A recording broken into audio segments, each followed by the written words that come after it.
1890년 1월 26살의 젊은 나이로 우리나라에 와서 45년 동안 선교하신 귀한 선교사님 한 분 계십니다. 사무엘 마펫이라는 미국인 선교사입니다. 우리말 이름은 마포삼열 그렇게 지었습니다. 이분이 우리나라에서 선교사로, 목회자로, 교육가로, 그리고 당시는 일제강점기였기 때문에 독립운동가로 신사참배 반대하면서 우리나라를 정말 사랑하신 분입니다. 나중에 독립운동 신사참배 참여했다가 일본에 의해서 추방당해 미국에서 돌아가시고, 내 유해는 나는 내 사랑하는 한국 땅에 묻히고 싶다고 해서 한국으로 다시금 모시고 안장된 그런 귀한 선교사님이십니다. 이분의 일화 가운데 대표적인 일화 하나가 있습니다. 이분이 평양을 중심으로 평안도, 함경도에서 이 황해도에서 주로 사역을 하셨는데, 지구진 청년들이 선교사님 집에 돌을 던지는 일이 있었습니다. 한 청년이 주도하고 친구들과 함께 돌을 던지는데 반응이 별로 없습니다. 두고 보자, 언젠가 내가 이 선교사 골탕 먹이겠다. 근데 마침 며칠 지나 선교사님이 장터에서 복음을 전하고 설교를 하는 모습을 보게 됩니다. 그래서 돌을 들어서 선교사님 얼굴을 향하여 던졌습니다. 돌이 턱에 정통 맞았습니다. 피를 쏟으면서 쓰러졌습니다. 사람들이 돌 던진 그 청년 붙잡아야 된다고 놔두시라고 결국 그 청년은 사라지고 선교사님은 치료를 받게 됩니다. 그리고 며칠 지났는데 그 청년이 선교사님을 찾아왔습니다. 잘못했다는 것입니다. 용서해달라는 것입니다. 그때 선교사님이 이렇게 말씀하십니다. 나는 이미 용서했습니다. 예수님 믿으세요. 예수 믿고 구원받으세요. 이 청년이 선교사님의 사랑과 그 용서에 감동해서 이제 예수님을 믿게 되고 평양신학교에 가게 되고 목사가 됩니다. 그리고 제주도 땅에 가서 선교 개척하는 그런 선교사가 됩니다. 이분이 유명한 이기풍 목사님이십니다. 마포삼열 선교사님과 이기풍 목사님, 선교사님의 만남이 그렇게 시작되었다. 이 마포삼열 선교사님의 그 선교 사역 가운데 그때 돌에 맞아서 난 그 흉터, 상처가 선교 활동에 많은 도움이 되었다는 것입니다. 미국에 갔어요. 안식년에 선교 보고를 합니다. 중보기도 제목을 나눕니다. 그리고 기도해달라고 사람들이 많이 모였어요. 특별히 잘 알지도 못하는 그 조선 땅에서 복음을 전하다가 선교하다가 돌에 맞았는데 선교사님 얼굴에 난 상처, 흉터를 보면서 성도들이 은혜도 받고 감동도 얻었다는 것입니다. 우리가 인생을 살아가면서 몸에 한두 개의 상처, 흉터는 가지고 있습니다. 때로는 놀다가 운동하다가 내가 얻었던 그 상처. 여러분, 신앙생활하면서 예수님 때문에 예수님의 말씀대로 순종하며 하나님의 뜻을 이루다가 얻은 상처, 흉터가 여러분들에게는 있습니까? 여러분은 예수님 때문에 받은 상처, 고난이 여러분들의 삶에, 몸에 지니고 있습니까? 여러분은 예수님을 위하여 오늘도 어떻게 살고 있습니까? 우리가 사도행전 말씀을 읽고 있는데 사도행전에 초대교회 성도들, 사도들은 성령을 받은 이후에 고난과 핍박 가운데서도 복음을 전하는 일에 열심을 다했습니다. 성령님 의지하면서 열심히 주님이 맡겨주신 사명을 감당했습니다. 우리가 읽은 말씀 앞부분에 보시면 33절에 유대 종교 지도자들이 나와요. 예수님 받아들이지 않아요. 오히려 예수님의 복음을 전하는 사람들을 시기합니다. 그리고 반대합니다. 그들을 죽이려고 합니다. 분노합니다. 저들이 우리가 하지 못하는 일 하나님의 능력으로 하고 있다. 시기심도 생기고 분노도 생기고 그래서 없애려고 해요. 죽이려고 해요. 자기들이 가지고 있는 편견, 고집, 그리고 고정관념 깨뜨리지 못하고 예수님 반대하고 예수님 믿는 사람들 핍박하는 사람들, 그런 고난 가운데 사도들은 복음을 전했다는 거예요. 34절에 보면 가말리엘이라는 사람이 나와요. 사도 바울의 스승이죠. 가말리엘 바리새인입니다. 율법 교사입니다. 백성들로부터 존경을 받는 사람입니다. 영향력 있는 사람이에요. 이 사람이 복음을 전하는 사도들에 대하여 그는 이렇게 이야기합니다. 과거에도 이런 일들이 있었어. 드다가 등장하고 유다가 등장하여 굉장한 일을 했는데 추종자들, 제자들이 많았는데 그들이 죽자 다 흩어지더라. 그러니까 지금 사도들이 전하는 이 복음도, 이 능력도 시간이 지나 보면 알아. 조심해라. 그리고 서두르지 말아라, 흥분하지 말아라.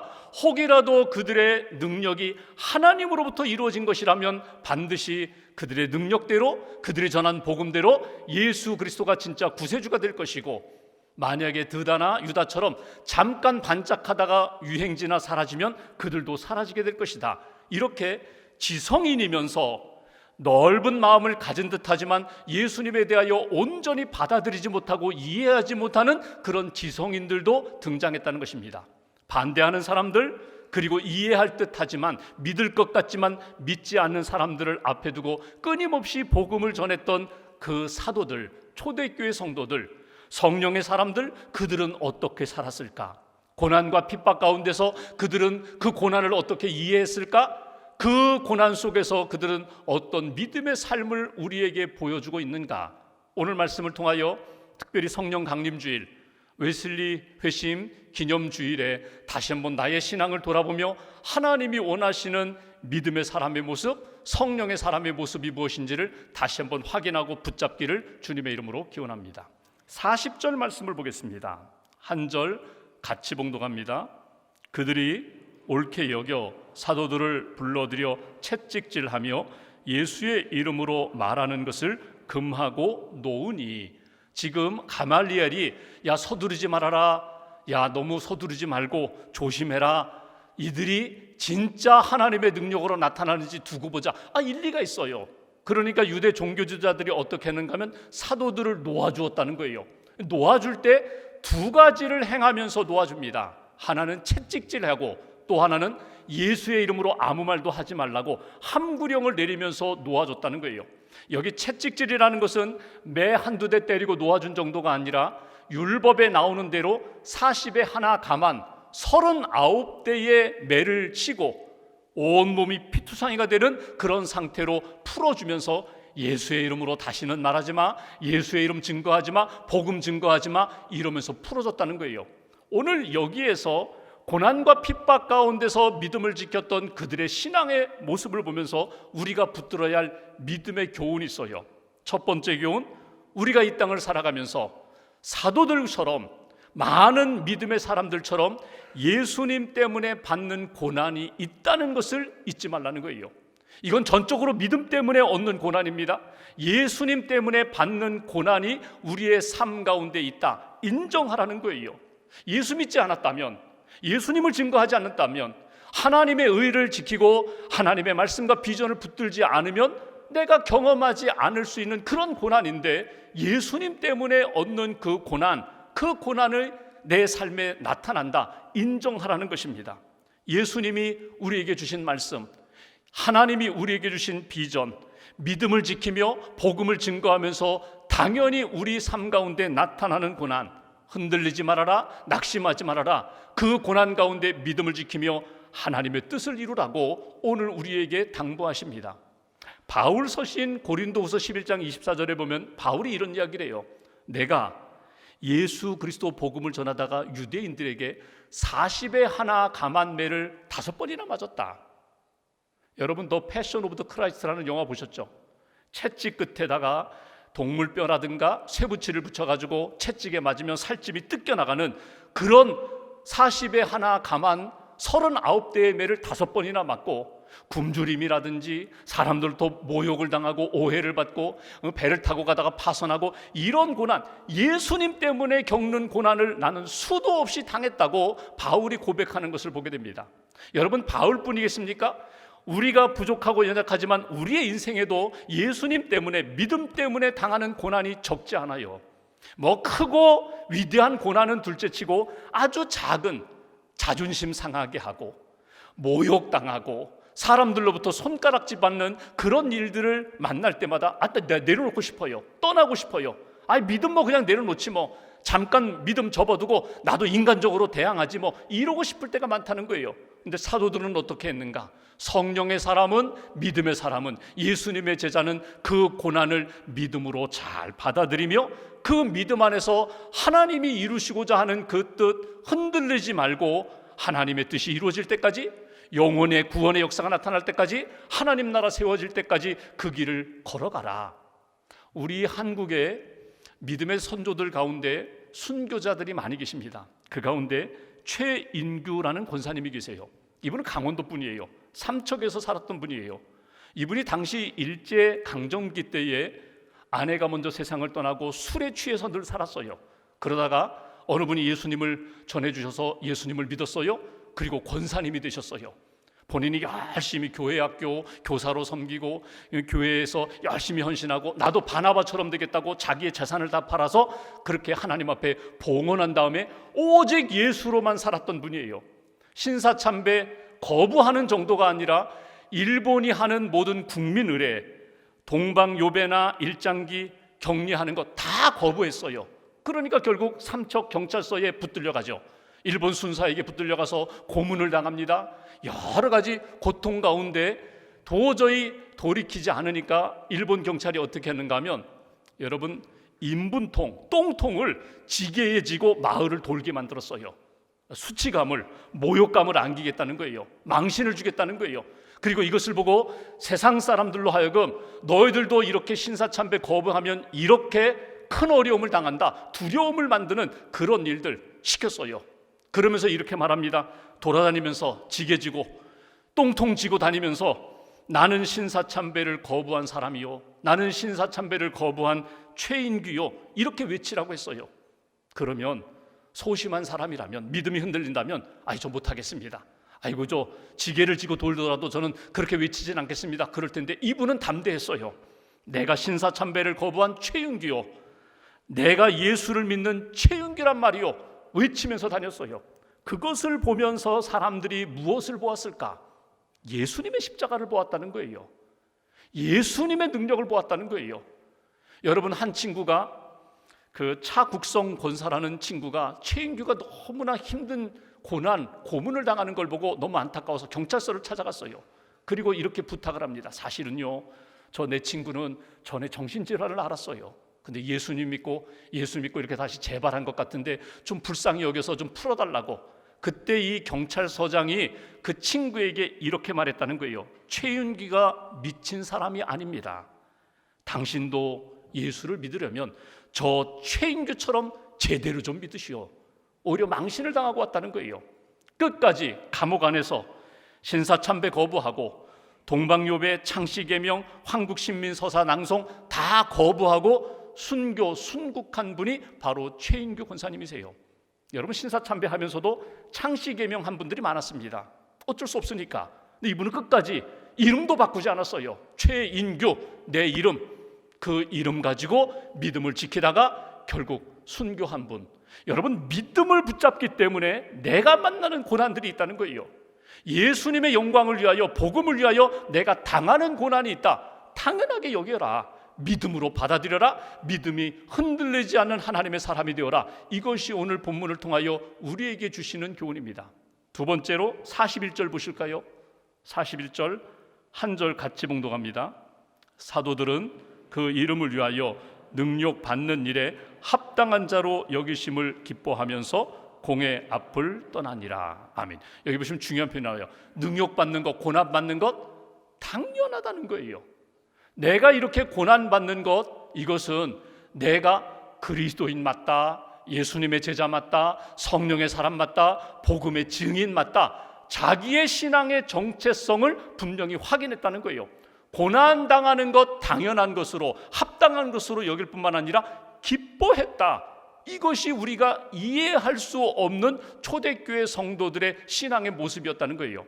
여기서 우리가 붙들어야 할 두 번째 메시지가 있어요. 초대교회 그 믿음의 사람들이 하나님 앞에서 고난 가운데서 피하지 않고 주저앉지 않고 당연한 것으로 여기면서 예수님을 위하여 이 고난 나는 받아들이겠습니다, 이 고난의 의미를 깨닫고 나는 기뻐하겠습니다, 예수님을 위하여 사는 그 은혜와 기쁨이 그들 가운데 있었다는 거예요. 예수님으로 인하여, 예수님 때문에, 예수님을 위하여 사는 인생 가운데 다가오는 고난에 대하여 피하지 말아라. 마태복음 5장에 보면은 산상수훈의 말씀이 나와요. 제자들에게 주신 말씀이거든요. 그 제자 가운데 제자들에게 주신 첫 번째 팔복의 첫 번째 말씀이 5장 3절 말씀이 나옵니다. 심령이 가난한 자는 복이 있나니 천국이 그들의 것이며 마지막 8번째 복 10절에 의를 위하여 박해를 받은 자는 복이 있나니 천국이 그들의 것임이라. 너희를 위하여 너희가 이렇게 다가오는 여러 가지 고난, 핍박, 박해가 있을 때 기뻐하고 즐거워하라. 하늘의 상이 큼이라. 지금 고난이 있을 때 그 고난 자체는 힘들고 견디기 어렵지만 그 고난 가운데 이루시는 하나님의 역사가 있다, 영광이 있다, 그리고 상급이 있다. 그 고난 이후에 얻을 상급을 바라보며 믿음의 길을 걸어가라. 이것이 예수님이 제자들에게 주신 말씀이거든요. 여러분, 우리가 고난을 만나면 쉽게 원망합니다, 불평합니다, 불신앙적으로 하나님을 떠나고 싶은 그런 흔들리는 마음이 있을 때가 있어요. 초대교회 성도들은 어떻게 했다고요? 그 고난 가운데 오히려 자신의 정체성을 분명히 확인했다는 거예요. 나 그리스도인 맞구나, 나 제대로 걷고 있는 거 맞구나, 하나님을 위하여, 예수님을 위하여 내가 인생의 믿음의 길을 걷고 있는 것 맞구나. 오히려 감사하며 기뻐하는 믿음의 삶을 살았던 그들의 모습처럼 너희들도 그 고난의 길을 걸어가라. 베드로가 나중에 베드로전서 4장 11절 12절에 보면 이렇게 권면합니다. 사랑하는 자들아, 너희를 연단하려고 오는 여러 가지 시험, 불시험에 대하여 이상하게 여기지 말라. 당연한 거야. 그러면서 오히려 이 고난이 그리스도의 고난에 동참하는 거야. 그리스도와 함께하는 거야. 그리스도의 고난에 너희들이 참여하는 것으로 하늘의 큰 영광과 상급이 있다는 것을 잊어버리지 말아라. 오늘 하나님 앞에서 내가 만난 고난, 예수님 때문에, 예수님을 위하여, 하나님의 나라를 위하여 내가 지금 감당하는 고난인가 다시 한번 점검하고 돌아보면서 고난 속에서 하나님이 주시는 은혜와 기쁨, 감사를 잃지 않는 믿음의 사람이 되라고. 우리 조선시대 때 매품팔이라는 것이 있었습니다. 매품팔이. 여러분, 매품팔이는 어떤 것인가 하면 부자가, 양반이 매 맞을 일을 했어요. 죄를 지었어요. 그러면 관가에 끌려가서 곤장 10대를 맞아야 돼요. 벌 받아야 돼요. 근데 내가 맞으면 아플 것 같으니까, 힘들 것 같으니까 일꾼을 고용합니다. 매품팔이 꾼을 고용해요. 돈을 받고 대신 매를 맞아주는 사람. 그러면 곤장 한 대에 한 양을 주는 거예요. 곤장 10대를 맞아야 돼. 그러면 10대를 맞는 거예요. 대신 돈 받고. 그러면 생각해 보십시오. 내가 죄를 지었어요. 죄를 지어서 벌 받으면서 매를 맞으면 아프기도 하지만 참 부끄럽고 수치스러운 일인데 사실 나는 죄를 지은 건 아니에요. 그냥 돈을 벌기 위하여, 돈을 받기 위하여 대신 매를 맞는 거예요.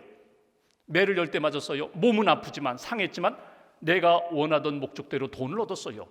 여러분, 우리가 신앙생활하면서 내가 죄를 짓고 내가 잘못해서 내가 매를 맞고 고난 겪는 그런 고난이 아니라 의를 위한 고난이에요. 예수님을 위한 고난이에요. 하나님의 뜻을 위하여 내가 받는 그 고난이라면 그 고난이 은혜가 된다. 그 고난이 너희들에게 영적 생활에 유익함이 된다. 기뻐하고 감사하며 하나님이 주신 그 고난의 의미를 잃어버리지 말아라. 오늘 그리스도가 함께 하신다. 그리스도의 고난에 참여하고 있다는 것을 잊어버리지 말아라. 이것이 오늘 초대교회 성도들이 가지고 있었던 신앙의식이라는 거예요. 여러분, 잊지 마세요. 지금 여러분이 겪고 있는 그 고난 속에 하나님이 함께 하신다. 예수님이 함께 하신다. 고난을 통하여 나를 연단시키시고 정금 같은 믿음의 사람으로 만드신다. 이 고난을 통하여 예수의 복음이 열매로 나타난다. 그런 믿음, 그런 감사, 그런 영적인 기쁨을 누리기를 주님의 이름으로 기원합니다. 마지막 한 가지 42절 말씀 보실까요? 42절 같이 봉독합니다. 그들이 날마다 성전에 있든지 집에 있든지 예수는 그리스도라고 가르치기와 전도하기를 그치지 아니하니라. 아멘. 열심히 복음을 전했다는 거예요. 날마다 집에 있든지 성전에 있든지 누구를 만나든지 열심히 복음을 전했던 그들, 여기 예수는 그리스도라 전했다는 거예요. 여러분, 정리하면 이런 거예요. 예수 믿으세요. 예수 믿고 구원 받으세요. 예수 믿고 천국 가세요. 이렇게 복음을 전하는, 전도하는 행위와 내용뿐만 아니라 나의 신앙 고백을 잃어버리지 않았다는 거예요. 내 인생의 구원자는 오직 예수뿐이다. 예수 그리스도가 나의 구원자가 되신다. 이 믿음의 고백, 그리고 이것을 증거하는 전도, 선교, 그리고 하나님이 이 복음 전도에서 경험케 하시는 놀라운 은혜와 간증, 이것을 잃어버리지 않았다. 세 번째, 우리에게 주시는 메시지가 있어요. 초대교회 사도들처럼 예수님을 증거하는 열정을 잃어버리지 마십시오. 그 뜨거움을, 성령의 뜨거움을 여러분 잃어버리지 마십시오. 내게 복음을 주셨고 내게 구원의 은혜를 주셨는데 이거 잃어버리지 않겠습니다. 날마다 시간 구별하지 마세요. 어느 날 복음 전하고 나머지는 그냥 편안하게, 아닙니다. 날마다 매일매일 성전에 있든지 믿음의 사람들과 함께 있든지 아니면 집에 있든지. 우리 집에 있는 사람들 사실 전도하기 참 어려워요. 그런데 어떻게 보면 참 쉬워요. 왜냐하면 내가 가지고 있는 믿음의 고백을 끊임없이 고백하면서 믿음의 삶을 보여주시면 돼요. 예수 믿으니까 내가 이렇게 달라졌다. 예수 믿으니까 이렇게 변화되었다. 예수 믿으니까 힘을 얻었다. 예수 믿고 하나님의 은혜, 성령님의 역사를 받으니 내가 이렇게 성장하고 성숙해졌다. 보여주면 가족들이, 친구들이, 이웃들이 나를 통하여 예수님을 만나고 예수님께 나오는 그런 역사가 나타나게 될 것이다. 로마서 10장에 보면은 바울이 이렇게 고백합니다. 10장 10절에 사람이 마음으로 믿어 의에 이르고 입으로 시인하여 구원에 이른다고. 날마다 고백하는 거예요. 예수님이 나의 구원자가 되십니다. 그리스도가 되십니다. 예수님의 삶을 살아야 합니다. 예수님의 제자가 되어야 합니다. 성령의 사람이 되어야 합니다. 오늘 존 웨슬리 목사님 회심 기념 주일인데 웨슬리 목사님이 성령 체험하며 그 이후에 성령의 사람으로 사셨거든요. 성령을 받고 구원의 확신을 가지고 살아가는 데 있어서 내 신앙생활이 성장하고 성숙해 되는 데 있어서 꼭 필요한 것이 있어요. 웨슬리 목사님이 보여주신 것처럼 성령 체험한 이후에 그가 말을 타고 다니면서 온 세상, 온 세계가 나의 교구다. 가는 곳마다 복음을 전하셨거든요. 그런데 성도들에게 부탁하는 것이 있습니다. 구원만 받은 것이 아니라 구원받은 사람은 성장해야 된다. 성숙해져야 된다. 그리스도를 닮아 성화에 이루어야 된다. 성화에 이르러야 된다. 그 비결이 무엇일까? 말씀으로 훈련받는 것, 성경 공부하는 것, 기도 생활하는 것 다 중요해요. 근데 꼭 한 가지 놓치지 말아야 할 것이 있는데 그것이 뭐냐면 예수님을 전하는 거예요. 예수님을 전하면서 내 믿음이 성장하는 거예요. 예수님을 전하면서 영혼이 구원받는 것을 보면서 살아계신 하나님을 체험하는 거예요. 영혼 구원, 복음 전파의 역사가 내 믿음을 더 성장시킨다, 성숙하게 만든다. 성령 의지하면 가능하다는 거예요. 성령 의지하면 어느 곳에서든지 예수님을 증거하는 열정을 잃어버리지 않을 수 있다. 여러분 잘 아시는 음악가 핸델이라는 음악가가 있어요. 메시아를 지어서 유명한 그 작곡가인데 사실 작곡가로도 유명하지만 오르가니스트거든요. 오르간 연주를 참 잘했어요. 어느 모임에서 연주를 했습니다. 연주를 했더니 한 청년이 찾아왔어요. 선생님은 열 손가락으로 그리고 페달 두 발로 연주하는데 천사의 연주 같습니다. 천상의 음악을 듣는 것 같습니다. 참 감동 얻었습니다. 그랬더니 핸델이 그 청년에게 이렇게 얘기했어요. 잘못 봤어. 내가 열 손가락 두 발로 열심히 오르간 연주하는 것 같지만 사실은 손과 발만이 아니라 나는 온 몸과 마음을 다하여서 연주하네. 마음을 다하여, 뜻을 다하여, 힘을 다하여, 심지어 이 시간에는 내 생명, 목숨을 걸고 하나님이 연주를 통하여 하나님 영광 받아주세요. 하나님이 연주를 듣는 많은 사람들의 마음이 열리고 주님의 음성을 듣게 해주세요. 은혜를 받게 해주세요.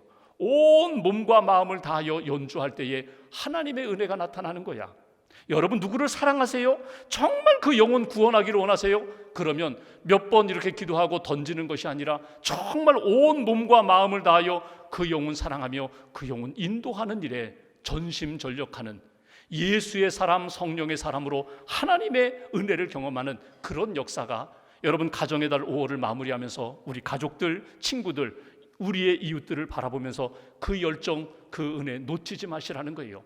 말씀을 마무리하면서 지금도 예수의 복음을 반대하는 사람들이 있어요.